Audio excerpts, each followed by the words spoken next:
మేము video start చేస్తున్నామో లేదో ఇక వాడు చూడండి. ఏం చెప్తున్నావురా? హాయ్ ఫ్రెండ్స్ అని చెప్పు. హాయ్ ఫ్రెండ్స్, అందరికి గుడ్ మార్నింగ్. ఎలా ఉన్నారు? ఈ రోజు అయితే అందరికి హ్యాపీ సండే. ఈ రోజు సండే అంటే ఇక పొద్దున అయితే లేవం కదా. నేనైతే ఈ రోజు 8:30 లేచిన, మా పిల్లలు అయితే 9 o'clock లేసారు. టైం చూడండి 10:30 అవుతుంది. మేము ఫ్రెష్ అయ్యి మా పూజ అయిపోయే వరకు ఇదిగో పూజ కూడా అయితే చేసేసుకున్నా. ఈ రోజు అయితే కనీసం కొంచెం టీ కూడా తాగలేదు, లేచి పనులే సరిపోయినాయి. ఇంక ఇప్పుడైతే కిచెన్ లోకి వెళ్దాం. ఈ రోజు మన టిఫిన్ ఏంటి అనేది అయితే చూసేద్దాం ఫ్రెండ్స్. ఇగో ఇదైతే జొన్న రవ్వ. అయితే మన నాత సిస్టర్ ఉంది కదా, మన సబ్స్క్రైబర్ నన్ను అడిగి ఎన్నో రోజులు అవుతుంది జొన్న రవ్వ ఇడ్లీ చూపించండి సిస్టర్ అని. ఇంకా నేను చూయిద్దామంటే అసలు నాకు కానే లేదు. అయితే ఇంకొకటి ఏంటంటే, నేను ఇంతకుముందు నా లాస్ట్ వీడియోలలో అయితే నేను జొన్న రవ్వ ఇడ్లీ చేసిన, కాకపోతే ఏంటంటే ఆ జొన్న రవ్వ అనేది నేను ఇంట్లో తయారు చేసుకున్నా. దాంట్లో వచ్చేసి కొంచెము మెత్తగా కాలేవు నాకు ఇడ్లీలు, అందుకని నచ్చలేదు. ఇంకా ఈ రవ్వ మా దగ్గర దొరకలేదు. ఇక ఇలాగో ట్రై చేసి జొన్న రవ్వ అయితే తెప్పించుకున్నా. ఇప్పుడు జొన్న రవ్వ ప్రాసెస్ అయితే చూద్దాం. అయితే ఏమైనా చెత్త ఉందేమో చూద్దాం, మళ్ళీ ప్యాకింగ్ కదా అనేసి అయితే ఫస్ట్ ఒక ప్లేట్ లో వేసుకుంటున్నాను. ఏమైనా చెత్త అలాంటిది ఉందేమో అనేసి అయితే ప్లేట్ లో వేసుకొని చూస్తున్నా. ఏం లేదు, నీట్ గానే ఉంది. అయితే నేను మళ్ళీ ఈ గ్లాస్ తీసుకున్నా, ఎందుకంటే మీకు మినప్పప్పు దాంతో కొంత సరిగ్గా ఉండాలి కాబట్టి. అది కొంచెం తక్కువ అంటే మళ్ళీ మీకు చూసుకోవడానికి ఇబ్బంది అయితే. చూడండి, ఒక గ్లాస్ తో ఒకటి వేసేసినాను. ఇంకొక బౌల్లో వచ్చేసి మినపప్పు. అయితే 3 గ్లాసుల రవ్వకి 1 గ్లాసు మినపప్పు వేసుకోవాలి. అయితే నేను కొద్దిగా తక్కువ తీసుకుంటున్నా, ఎందుకనంటే 3 గ్లాసులు రవ్వ లేదు కదా, నాకు 2 గ్లాసుల రవ్వనే మాకు ఇడ్లీ సరిపోతుంది. అందుకని కొద్దిగా తక్కువ క్వాంటిటీతో మినపప్పు తీసుకున్నాను. ఇంకా దీంట్లో అయితే మనం మెంతులు అవి ఇవి ఏం వేయాల్సిన అవసరం లేదు. నేనైతే సింపుల్ గా ఇదిగోండి జొన్నది ఇడ్లీది బయట రెడీమేడ్ లో తెప్పించుకున్న రవ్వ, మినపప్పు. మనకి రవ్వతో ఏంటంటే మంచిగా వస్తాయి, మనకు మామూలు ప్లేన్ ఇడ్లీలు వస్తాయి చూసిరా, అలాగే వస్తాయి. ఇంకా మినపప్పు రవ్వ ఒకేసారి కాకుండా ఒక 2-3 సార్లు అయితే కడిగేసుకోండి. ఇలా కొంచెం పైకి తేలుతుంది. ఒక 2-3 సార్లు కడిగితే మనకు రవ్వ పప్పు అయితే నీట్ గా అవుతుంది. దీన్ని మంచిగా ఒక 5-6 గంటలు నానబెట్టుకుంటే సరిపోతుంది. మరీ పొద్దున పెట్టుకొని ఈవినింగ్ దాకా నానబెట్టుకునే అవసరం ఏం లేదు. ఒక 5-6 గంటలు నానబెట్టే సరిపోతుంది. ఇవైతే పక్కకు పెట్టేసుకున్నాం. ఇంకా జొన్న రవ్వ అయితే నానబెట్టేసుకున్నాం కదా, ఇప్పుడైతే మిక్సీ పట్టేసుకున్నాము. 5-6 గంటలు అయితే నానింది, మొత్తం ఒకే రౌండ్కి వచ్చేస్తుంది. ఇంకా ఇడ్లీకి సరిపోయేంత సాల్ట్ అయితే వేసేసిన. సాల్ట్ వేసేసుకొని మిక్సీ పట్టేసుకోవడమే. మంచిగా మెత్తగా పట్టేసుకున్న పిండిని అయితే వేరే బౌల్లో వేసుకుంటున్నా. ఇంకా రవ్వలో ఉన్న నీళ్ళన్నీ వంపేసుకుంటున్నాను. మామూలుగా అయితే ఇక రవ్వ అయితే కలిపే అవసరం లేదు, వేరే ఇడ్లీ రవ్వ కూడా మొత్తం దీంతోనే. ఇంకా కొంచెం అయితే చలి ఉంది కాబట్టి కొద్దిగా సోడా వేసుకుందాము, లేదంటే ఎండ ఉందంటే మనకు సోడా కూడా వేసుకునే అవసరం లేదు అసలు. ఒక 1/2 టీ స్పూన్ సోడా,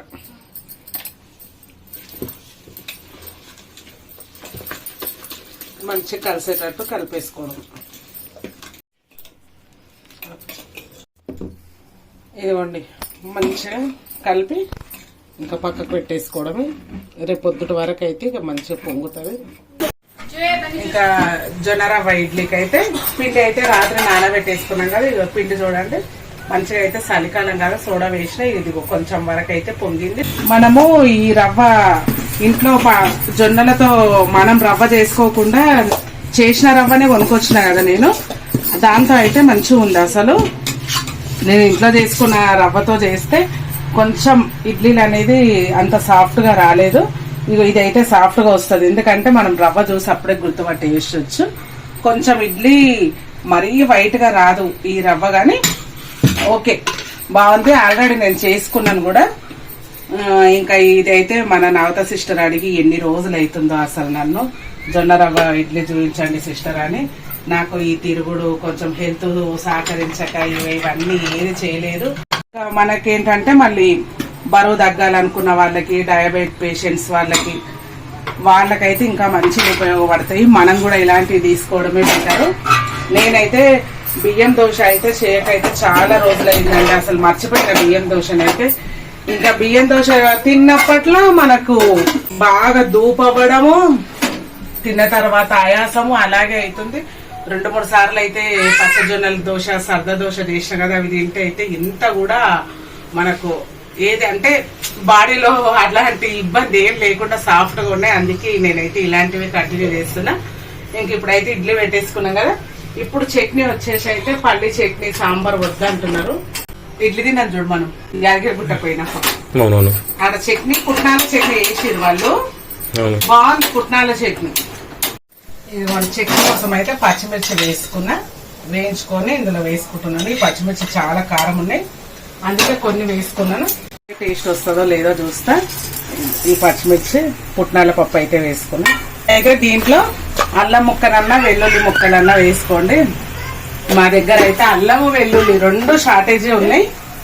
ఇంకా డబ్బా కొనుకొచ్చిన నేను, ఇక చూడండి ఎప్పుడు అసలు రెడీమేడ్ వాడము, రెడీమేడ్ డబ్బా అయితే తెచ్చిన. ఇంకేం చేయాలి, అల్లం వెల్లుల్లి బాగా రేట్ ఎక్కువ ఉంది కదా ఇక్కడ, అసలు లేదు, ఏదో మార్కెట్ పోవాలి, అందుకే వదిలేసిన. ఇప్పుడైతే పచ్చిమిర్చి, పుట్నాలు, ఉప్పు వేసుకొని అయితే మెత్తగా మిక్సీ పట్టేసుకుని. నేను ఇంతకుముందు మీకు పుట్నాల చట్నీ ఇంతకుముందు షేర్ చేసిన, కాకపోతే అందులో పచ్చి కొబ్బరి పుట్నాలు వేయించి వేసినాను. ఇదైతే సేమ్ అటు నుంచి టేస్ట్ రావాలన్నట్టే చూస్తున్నాయి. ఇలా కొంచెం బరకగా పట్టేసుకొని ఈ కొత్తిమీర కట్ట చుంచకుండా వేసేసుకున్నాయి. ఎందుకంటే మనకు కొత్తిమీర అనేది తగలాలి. వాళ్ళు చేసిన చట్నీలో కొత్తిమీర అయితే తగిలింది, అందుకని ఇప్పుడు వాటర్ వేసేసి ఇప్పుడు కొత్తిమీర వేస్తున్నా. ఇప్పుడు ఒక రౌండ్ తిప్పేసుకున్నాం మళ్ళీ. ఇక సేమ్ ఇగో ఇలాగే ఉండే, వాళ్ళు చట్నీ వేస్తే ఇలా కొత్తిమీర ముక్కలు అయితే కనిపించినాయి. ఇంకా కొంచెం పలచగానే చేస్తున్నాను నేను చట్నీ. ఇడ్లీ కూడా అయితే స్టవ్ ఆఫ్ చేసేస్తున్నా. 10 minutes అయింది కదా. అంకి పొట్టోనికి అత్తలదే మామలదే ఫ్రిడ్జ్ అలదే ఫ్రిడ్జ్ అలదే ఫ్రిడ్జ్ ఫ్రిడ్జ్ ఫ్రిడ్జ్ దే ఫ్రిడ్జ్ దే ఫ్రిడ్జ్. ఏ టక్కులు గుండు గుండు పోతే టెంకాయ పగులుతుంది.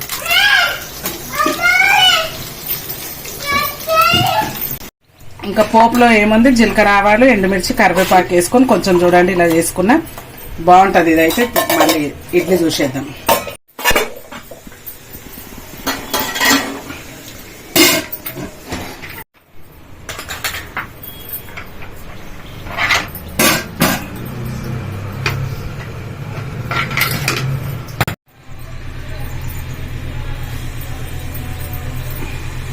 ఇడ్లీ అయితే తీసుకున్నాం. ఇంకా మనకి ఎన్ని కావాలనుకుంటే అన్ని ఇంకొక వాయి పెట్టేసుకుంటే అయిపోతుంది. ఇంకా మిగతా అయితే మళ్ళీ ఒక 3 ప్లేట్లు వేసేస్తున్నా. కిందివి అయితే అన్ని ఖాళీ ఉంచిన. కొంచెం ఇడ్లీ గిన్నె అయితే ఇంకొంచెం పెద్దది తెచ్చుకోవాలని చూస్తున్నా, ఒకే రౌండ్కు మాకు అయిపోయేటట్టు. ఇది మళ్ళీ ఒక 2 ప్లేట్లు ఎక్స్ట్రా పెట్టాల్సి వస్తుంది. ఇప్పుడు మీకు ఇడ్లీ అయితే ఎంత సాఫ్ట్గా ఉందా అనేది చూపిస్తాను. నేను ఎప్పుడు టిఫిన్కి నానబెట్టుకుని ఒక 2 days వచ్చేటట్టు అయితే నానబెట్టేసుకుంటాను. ఇంకా సేమ్ అదే విధంగా మనకి ఎన్ని రౌండ్లు కావాలంటే అన్ని రౌండ్లు వేసుకోవచ్చు. మిగిలిన పిండిని అయితే నేను ఫ్రిడ్జ్ లో పెట్టేసుకుంటున్నా. ఇంకా దీంట్లో కొంచెం పిండి కలిపైనా, రవ్వ అయినా, మళ్ళీ ఇడ్లీ అయినా, బోండాలైనా ఏవైనా వేసుకోవచ్చు. ఇంకా ఇడ్లీ చట్నీ పని అయితే అయిపోయింది. ఇక మా పిల్లలకి పెట్టేస్తా. లాస్ట్ కి అయ్యే 2 ప్లేట్లు అయితే నేను తీసేసుకుంటాను. అక్కడికి వెళ్దాం మరి.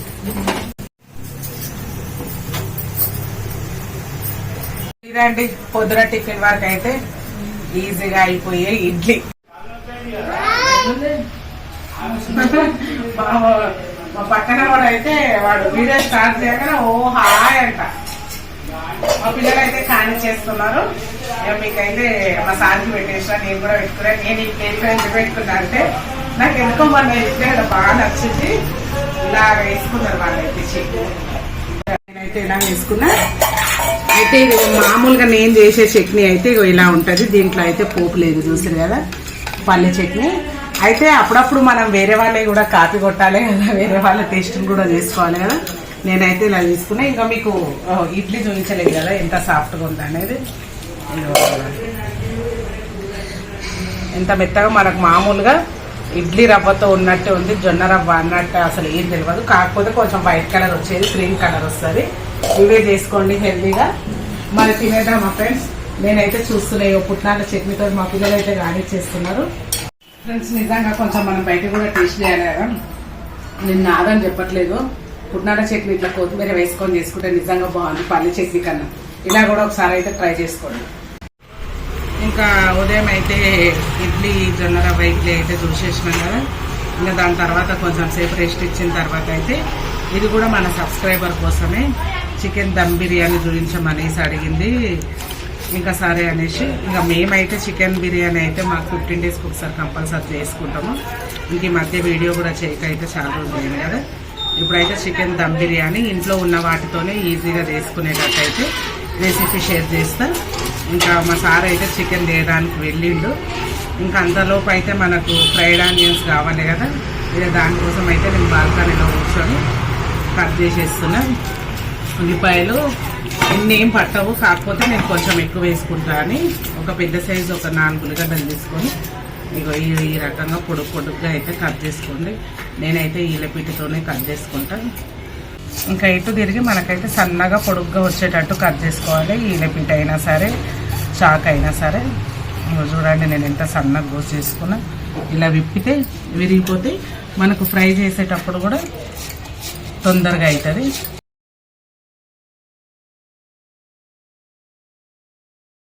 ఇంకా చూడండి ఫ్రెండ్స్, బాస్మతి రైస్ అయితే 1 కేజీ నానబెట్టుకున్నా. కేజీ చికెన్కు కేజీ బియ్యం తీసుకున్నా. అయితే మనం కరెక్ట్గా తీసుకుంటే ఏంటంటే మనకు మంచి చికెన్ బిర్యానీ తిన్న సాటిస్ఫై ఉంటుంది. కొన్ని తక్కువ ఎక్కువ వేసుకునే కన్నా ఇప్పుడు ఒకసారి తీసుకుంటాం కాబట్టి సమానంగా వేసుకున్నాం అనుకో మంచిగా ఉంటుంది. నేనైతే ఇంట్లో ఎక్కువ బాస్మతి రైస్తో కాకుండా మామూలుగా మనం ఇంట్లో తినే సన్న బియ్యంతోనే చేస్తా. ఎప్పుడైనా ఒకసారి ఇలా బాస్మతి రైస్తో చేస్తాను. ఇంకా బాస్మతి రైస్ వచ్చేసి మనకి ఎంతసేపు నానితే అంత మంచిది. కనీసం ఒక ½ అన్ అవర్ అన్నా నానాలి. బాగా పిసకకుండా మామూలుగా ఇలా అనేసుకొని ఒక 4 టైమ్స్ అయితే కడిగేసుకోవాలి. ఇంకా నానబెట్టేసుకోవడం అంటే దీంట్లోనే ఉడికించుకుంటా నేను. ఇంకా దీంట్లోనే మన వాటర్ వేసేసుకొని ఇంకొక ½ అన్ అవర్ అయితే నానబెట్టేస్తా. ½ అన్ అవర్ లోపు ఇదిగోండి ఇక్కడ ఆనియన్స్ వేస్తున్నా. ఇక్కడ మా సార్కి వచ్చి వంకాయ కర్రీ చేస్తున్నా. అంతలోపు అయితే మనకు రైస్ నానిపోతుంది.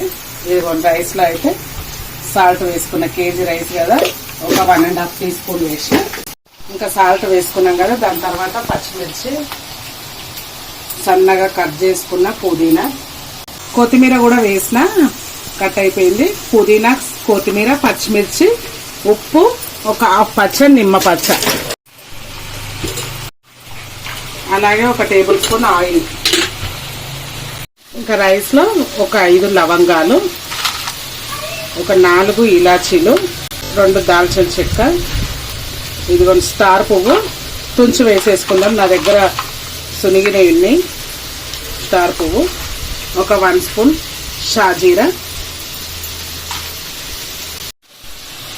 ఇంకొక 1 స్పూన్ ధనియాల పొడి, ఇంకొక ½ టీ స్పూన్ గరం మసాలా ఇంట్లో చేసింది, ఒక 3 గోజువార ఆకులు. చూసిరా ఫ్రెండ్స్, ఇంట్లో ఉన్న మసాలాలతోటి రైస్ అయితే ఒకటేసారి ఇట్లా వేసి నానబెట్టేసుకున్నా. ఇప్పుడు చికెన్ కి కావాల్సినవి అయితే చూద్దాం. ఇది పక్కకు పెట్టేసుకుందాం, మనకు రైస్ నానిపోతుంది. ఇంకా చికెన్ లో కలిపే మసాలాలు చూడండి. 1 టేబుల్ స్పూన్ ధనియాలు, టీ స్పూన్ తో అయితే 3 టీ స్పూన్స్ ధనియాలు, 2 స్పూన్స్ జీలకర్ర, 2 స్పూన్స్ సాజీరా, ఇదిగోండి ఇలా చెక్క ఒక 4-5, ఒక 10 ఇలాచీలు, 12 లవంగాలు, జాపత్రి, అనాస పువ్వు, మిరియాలు ఒక 10, ఆకు. ఇంక ఇవన్నీ ఇందులో వేయించుకునే. జాపత్రి వేయించుకోవద్దు, అనాస పువ్వు వేయించుకోవద్దు. 12 వేసారు, మీరు ఘాట్ ఎక్కువ కాదా అనుకుంటుండొచ్చు. అయితే మనం ఇందులో మనకు చికెన్ బిర్యానీకి వచ్చేసి ఎప్పుడైనా సరే మసాలా స్మెల్ ఉండాలి. కారం అనేది కొంచెం తక్కువ వేసుకోవాలి. మనము మసాలా దినుసులు అయితే వేయించుకోవద్దు. ఫస్ట్ అయితే మంచిగా ధనియాలు వేయించుకోవాలి. అయితే నా దగ్గర ఈరోజు ధనియా పొడి ఉంది చేసింది, కానీ ఫ్రెష్గా అయితే వేసుకుందామని పొడి కోసం అయితే ధనియాలు వేయిస్తున్నాం. ధనియాలు మంచిగా వేగినాయి కదా. వేగిన తర్వాత ఇదిగోండి జీలకర్ర, ఇలాచీలు, లవంగాలు, మిరియాలు, ఆకు, ఇవన్నీ లైట్ గా 1 నిమిషంలో వేగిపోతాయి. ఇవన్నీ చూడండి ఆ వేడికి ఎలా వేగుతున్నాయో. మరీ ఎక్కువ వేగినాయి అనుకో మనకు స్మెల్ అయితే పోతుంది. ఇదిగోండి సాజీరా కూడా అందులోనే వేసేసి స్టవ్ ఆఫ్ చేసేసి. అయితే ఏంటంటే ఈ ప్యాన్ వేడికి సాజీరా, జీలకర్ర కొంచెం వేగిపోతాయి. మనకు ధనియాలు అనేది ఎక్కువ టైం పడుతుంది కదా వేగడానికి. అందుకే ఫస్ట్ ధనియాలు వేయించుకున్న తర్వాత ఇవన్నీ వేసుకొని అన్నీ కలిపేసుకుంటే దాని వేడికి అయిపోతుంది. జాపత్రి అనాస పువ్వు కూడా ఇందులోనే వేసేసి ఇంకా మంచిగా మెత్తని పౌడర్ చేసేసుకోవాలి దీనికి. ఇది కొంచెం చల్లారే లోపు మనం చికెన్ కడిగేసుకున్నాం. పౌడర్ చేసేస్తాం. చూపించడం కోసం అయితే ప్లేట్లో వేసుకున్నాం. ఇంత మసాలా పట్టిద్దా అనుకుంటున్నారు, పట్టిద్ది. ఇందులో మనకు ధనియాలే ఎక్కువ ఉన్నాయి. మంచిగా కేజీ చికెన్ అయితే కడిగి పెట్టి వేసుకున్నాం కదా. ఫస్ట్ అయితే ఇది మనం దంచుకున్న మసాలా అంతా మేము ముందే వేసేస్తున్నాం. ఇంకా అల్లం వెల్లుల్లి పేస్ట్ అయితే ఫ్రెష్ చేసుకోండి. ఇక దాని తర్వాత పసుపు ఒక 1 స్పూన్ పసుపు, ఇంకా కారం కూడా ఒక 3 స్పూన్స్ అంతే, ఎందుకంటే మనకు మసాలా ఘాటు ఎక్కువ ఉంటుంది కాబట్టి. సాల్ట్ ఒక 2 స్పూన్స్, మళ్ళీ తక్కువ అయితే టేస్ట్ చూసుకొని వేసుకోండి. ఇంకా ఈ ఉప్పు, కారము, మసాలా, అల్లం వెల్లుల్లి పేస్ట్, పసుపు అన్ని ఫస్ట్ దీనికి ముందు కలిపించి పెట్టాలి. ఇంకా మీరు సండే రోజు ఆఫ్టర్నూన్ చేసుకోవాలనుకున్నారనుకో, ఉదయమే తెచ్చుకోండి. అసలు చికెన్ ఉదయమే తెచ్చేసుకొని కలిపి పెట్టేసుకోండి. ఎంత నానితే అంత టేస్ట్ వస్తుంది. రైస్ కూడా 1 అవర్ 2 అవర్స్ నానినా కానీ ఏం పర్లేదు, ఇంకా మంచిగా వస్తుంది. ఇలా ప్రతి పీస్కు పట్టేటట్టు ఉంచేసుకోవాలి ఒక 5 నిమిషాలు. ఇప్పుడే పెరుగు కూడా ఏం కలపొద్దు, ఖాళీ ఉప్పు, కారం, మసాలా కలిపేసుకొని ఒక 5 నిమిషాలు రెస్ట్ ఇవ్వండి. దీనికి ఒక 5 నిమిషాలు రెస్ట్ ఇస్తే ఇగో ఈ మసాలా మొత్తం ముక్కకు పట్టిద్ది. అంతా కలిపి ఒక 5 నిమిషాలు వదిలేసినాం కదా. ఇప్పుడు ఒక 200 గ్రామ్స్ అయితే పెరుగు వేసుకోండి కేజీ చికెన్కు. ఇది 1/2 కిలోకి ఎక్కువ ఉంది పెరుగు. ఈ పెరుగు వేసుకొని ఇలా పెరుగు ఉండలు అనేది ఉండొద్దు మనకు, లేకుండా మంచిగా కలిపేసుకోవాలి. చేయి కూడా మంచినే కారం అవుతుంది మనకు. కారం అంటే మంటలేస్తుంది. ఒకవేళ బాగా మంట అనిపించింది అనుకో తడి క్లాత్ వేసేసుకోండి. నువ్వేం కలపొద్దు. మా సన్నికి బిర్యానీ అంటే ఇష్టం కదా. నేను అట్లా ఇయ్యొద్దు సన్ని, మంచి నీట్ గా వేయాలి. ఇంకా పెరుగు వేసేసి కలిపేసిన తర్వాత పుదీనా, కొత్తిమీర, ఫ్రైడ్ ఆనియన్స్, 2 నిమ్మకాయలు సేమ్ నేను కలిపినట్టే కలిపేసుకోండి మీరు. ఇంకా మంచిగా పెద్ద సైజు అయితే ఒక 2 నిమ్మకాయలు పిండేసి, ఇత్తులు ఏం లేకుండా చూసుకోండి, ఇత్తులు చేదు వచ్చేస్తాయి. ఇంకా ఈ ఆనియన్స్ ఇవన్నీ వేసేసి మళ్ళీ మంచిగా కలిపేసుకోండి. పెరుగు కూడా మరీ నీళ్ళు ఉండొద్దు, ఇలా చిక్కగానే ఉండాలి. ఇంకా హోల్ గరం మసాలా అయితే అస్సలు వేయలేదు. మనం ఇవన్నీ కలుపుకున్న తర్వాత లాస్ట్ కు ఆయిల్ వచ్చేసి కొద్దిగా వేడి ఉన్న ఆయిల్ వేస్తే బాగుంటది.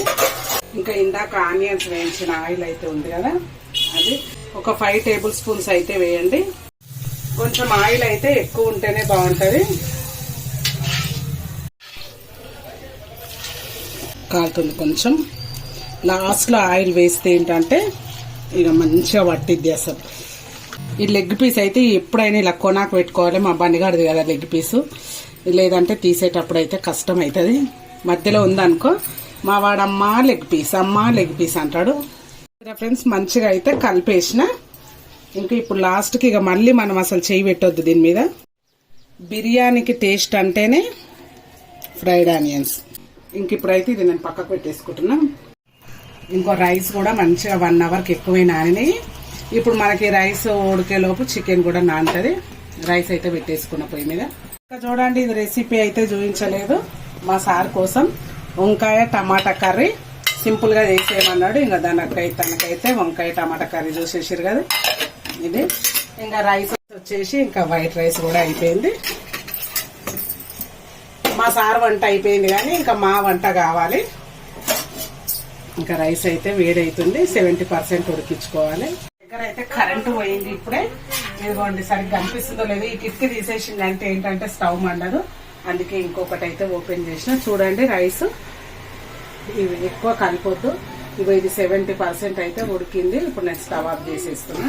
ఇంకా నా దగ్గర స్ట్రైనర్ కూడా ఉంది కానీ నేనేం చేస్తా అంటే అన్నం వంచుకున్నట్టే వంచేస్తాను. స్ట్రైనర్ తో తీసేసినాం అనుకో ఈ కొత్తిమీర పుదీనా అనేది నీళ్ళల్లోనే ఉండిపోతుంది. అందుకే ఇలా మూత పెట్టి వంపేసుకున్నాం అనుకో ఆ కొత్తిమీర పుదీనా అనేది పోదు.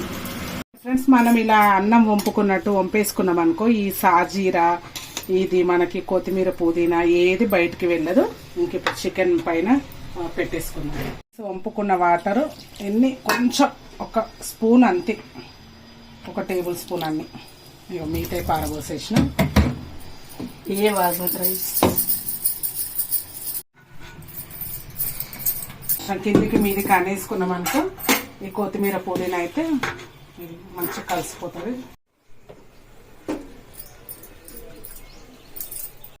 ఇప్పుడు హాఫ్ రైస్ అయితే వేసేసినాను.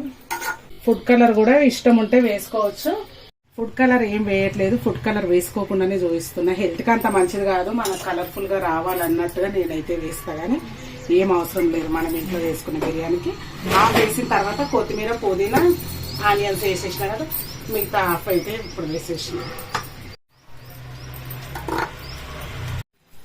ఇంకా లాస్ట్ లో కూడా కొత్తిమీర పుదీనా, ఒక్క నిమ్మపచ్చ పైన విండేసుకుంటే మంచిగా ఉంటది. సరిగ్గా అనిపిస్తుందో లేదో అండి, కరెంట్ అయితే పోయింది. కలర్ అయితే వేయట్లేదు, ఉంది కలర్ డబ్బా కానీ ఎందుకో అనిపిస్తుంది. ఇది లాస్ట్కి వచ్చేసి నెయ్యి వేసుకుంటేనే ఆ ఫ్లేవర్ అనేది అయితే మనకు బాగా వస్తుంది. అయితే నెయ్యి స్మెల్ పడదండి, నేను నెయ్యి తినాను ఎక్కువ స్వీట్లలో వేసేటప్పుడు. కాకపోతే ఏంటి తెలుసా, మనకి ఇందులో మన బిర్యానీలో వేసినప్పుడు మనకు రాదు నెయ్యి వాసన.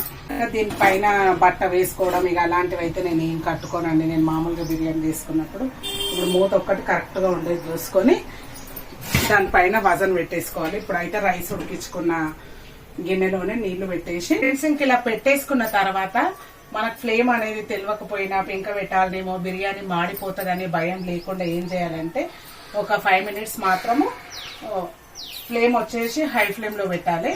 దాని తర్వాత 5 మినిట్స్ అయిపోయిన తర్వాత ఒక 15 మినిట్స్ అయితే లో ఫ్లేమ్ లో పెట్టేసేయాలి. అలా మీరు టైం చూసుకున్నారనుకో మీకు బిర్యానీ మాడిపోకుండా మంచిగా అవుతుంది. తెలియని వాళ్ళ కోసం ఇది అనుకోండి. ఓకే, ఏం చూసిరా ఇలా అయితే పెట్టేసినాను. ఇప్పుడు 15 మినిట్స్ అయింది. మధ్యలో ఒక్కసారి అయితే చూసినా, ఇంక ఇప్పుడైతే నేను స్టవ్ ఆఫ్ చేసేస్తున్నా. స్టవ్ ఆఫ్ చేసి ఒక 5 మినిట్స్ ఉంచుకుందాము, ఎందుకంటే మా పిల్లలకు ఆకలి అవుతుందంట. ఒక హాఫ్ అన్ అవర్ ఉంచుకుంటే అయితే మంచిది, కానీ ఇక ఆఫ్టర్నూన్ లేట్ అయిపోయింది, అందుకే ఒక 5 నిమిషాలు ఆగి దింపి చూపిస్తాం. ఇంకా బిర్యానీ అయితే రెడీ అయిపోయింది. కలర్ వేయకుండా చూద్దామా ఎలా ఉందో. ఫుడ్ కలర్ వేయలేను బల్లి నేను.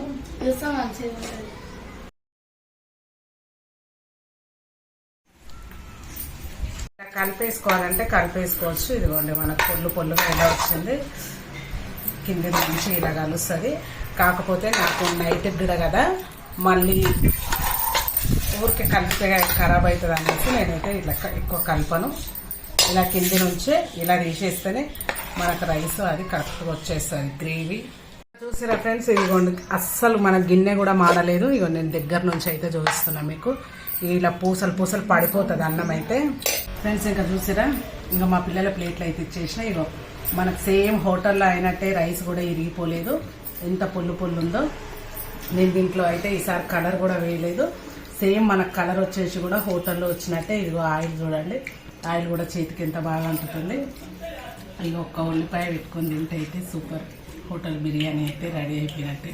అయితే మనం బిర్యానీలో ఎప్పుడైనా సరే కారం ఎక్కువ వేసుకోకుండా మసాలా ఫ్లేవర్స్ ఎక్కువ వేసుకున్నాం అనుకో, ఎక్కువ అంటే మరీ ఎక్కువ కాదు, మనకు దీనికి క్వాంటిటీకి సరిపోయేంత వేసుకుంటే సేమ్ అంటే సేమ్ హోటల్లో. ఇంకా లంచ్ తర్వాత కూర్చోకుండా అయితే వర్క్ అయితే చేసేసిన. ఎందుకంటారా, కూర్చున్నాం అనుకో ఇంకా ఇంట్లోనే కదా కాసేపు ఆగి చేద్దాము అనేసి అనుకున్నాం అనుకో, ఇక డీలా పడిపోతుంది.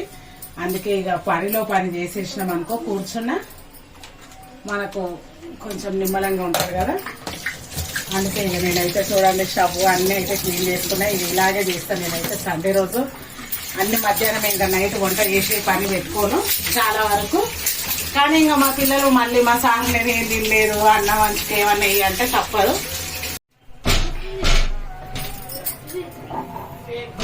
ఏమైందేమో చాలాసేపు అయింది కరెంట్ పోయి మా దగ్గర. దేనికి ఆగేది, అన్ని పనులు చేస్తున్నాను కానీ కరెంట్ ఎప్పుడు వస్తుంది? అరే ఓ కరెంట్ కరెంట్ ఎందుకేమో నిజంగా చాలాసేపు అయింది. అరే బట్టలకు చూడండి, నిన్న నాకు నాకైతే మొత్తం ఇంట్లో అయితే పనులు చేసేదాంట్లో నచ్చనివి ఏంటో తెలుసా, వంటలో అయితే జొన్న రొట్టెలు చపాతీలు ఎందుకే మా రొట్టెలు చపాతీలు చేయాలంటే అస్సలు ఇష్టం ఉండదు, కానీ చేయాలి. ఊరికే అన్నమే తింటే మంచిది కాదు కాబట్టి తప్పక చేయాలి. ఇంకా ఈ ఊడవడం తూడవడం క్లీన్ చేయడంలో అయితే బట్టలు మడత చేయాలి. బట్టలు మడత చేసేంత పెద్ద పని అంటే సదిరి మా పిల్లలు నేను చదవడం వాళ్ళు గుంజేయడం నాకు బాగా విసిరెత్తిపోయింది. బట్టలు మడత ఎక్కడం అంటే అస్సలు నచ్చంటాం, కానీ తప్పు చెయ్యాలి.